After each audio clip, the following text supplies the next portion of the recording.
Hai, selamat pagi. Ketemu lagi dengan aku Rimayani Properti di sini. Oke, abaikan aja dengan galon yang ada di belakang aku ya. Oke, pagi ini aku rencananya akan mengunjungi one student yang memang udah beberapa hari ini memang tidak sekolah. Oke, tapi memang sebelum pergi aku berceloteh dulu ya untuk kalian.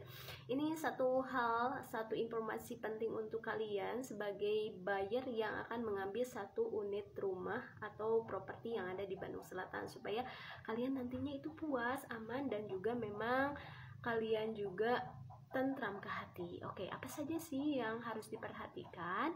Oke, yang pertama, kalian itu pilih lokasi dengan unit rumah yang berada di lokasi yang strategis. Kenapa begitu? Karena memang nanti akan menjadi benefit untuk kalian, di mana 1 atau 2 tahun kemudian lonjakan harganya naik total. Kemudian juga pastikan lokasinya itu dekat kemana-mana gitu ya kan, misalnya dekat ke sarana pendidikan, sarana kesehatan, kemudian juga dekat ke pasar. Kenapa? Nantinya juga nanti misalnya mau ke sekolah anak-anak deket, kemudian kalian mau belanja apapun, walaupun memang sekarang musimnya serba online, tetapi kita perlu misalnya beli satu barang ataupun beli bahan makanan, kita ada keluarga juga dekat ke pasar gitu ya kan, ataupun ada keluarga kita yang memang sakit, tinggal cus ke puskesmas ataupun ke hospital itu ya. Jadi pastikan lokasinya berada di lokasi yang strategis. Oke, misalnya dengan akses yang mobil gitu ya kan.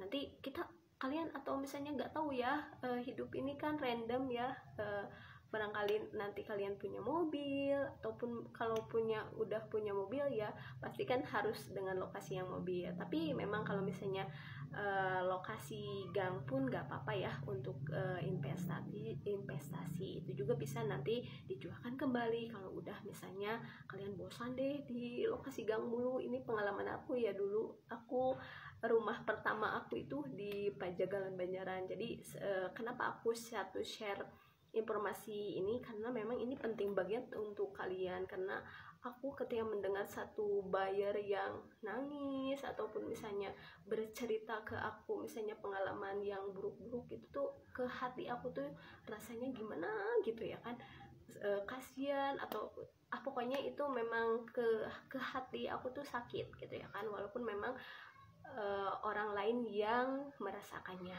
Jadi pastikan kalian itu mendengarkan satu video yang aku buat ini ya. Oke, yang kedua itu pastikan budgetnya itu berada di budget yang tepat untuk kantong kalian. Jangan sampai itu nanti kalian membeli satu unit rumah yang memang berada di jauh sekali dengan isi kantong kalian. Nanti kalian memberatkan kalian, misalnya untuk biaya hidup, untuk biaya ini dan itu, berat rasanya. Jadi pastikan juga kalian itu aku saranin membeli rumah yang siap huni dan juga memang cash keras atau cash bertahap. Itu banyak benefitnya untuk kalian gitu ya. Biasanya itu ada diskonnya. Nanti juga kalau misalnya mau dijualkan kembali, itu benefitnya sangat besar sekali untuk kalian, karena memang untuk properti rumah kontrakan itu tidak akan pernah rugi ya. Di kota itu tidak pernah rugi, bisa dijual belikan kembali walaupun misalnya kalian mau pindahan ataupun apapun ya. Oke, yang ketiga, ini informasi penting banget itu, satu developernya itu developer yang amanah dan jujur. Nah, ini sangat penting sekali karena aku udah 2,5 tahun berada di properti ya. Jadi aku sangat mengenal sekali tentang hal ini. Nah, ini satu penting sekali. Jadi jangan sampai kalian memilih satu developer yang kurang amanah ya. Nanti akan menyiksa diri kalian gitu. Misalnya kalian itu banyak ngeluhnya, banyak capeknya dan lain-lain gitu ya kan.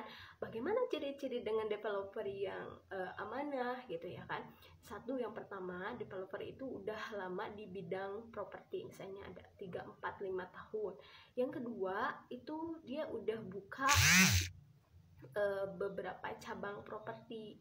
Yang ketiga, ini penting juga ya, dia udah ada beberapa produknya. Misalnya kalian survei ke satu lokasi perumahan, itu udah ada produknya 2, 3, 4, 5 sampai berapa ratus gitu ya kan, dan memang udah ada yang huni gitu ya kan. Tapi tidak menutup kemungkinan dengan developer yang baru pun misalnya takut gitu ya, tetapi itu perlu review, jangan sampai kalian ngambil di developer yang salah ya. Kemudian juga selanjutnya adalah tentang legalitas, guys. Ini penting banget, jangan sampai unit properti yang kalian ambil itu bodong atau tidak ada legalitasnya. Nanti dijualkan pun murah atau misalnya lontang-lantung nggak ada legalitasnya gitu ya kan. Jadi pastikan legalitasnya sudah ada, atau misalnya ada bukti untuk kelegalan tentang rumah atau properti itu. Oke, itu saja yang bisa dibagikan ya kan untuk pagi ini. Semoga bermanfaat, semoga kalian ketika memilih properti yang akan kalian beli itu dengan pertimbangan yang bagus ya, jangan asal milih misalnya ya. Oke, itu saja untuk pagi ini. Wassalamualaikum warahmatullahi wabarakatuh.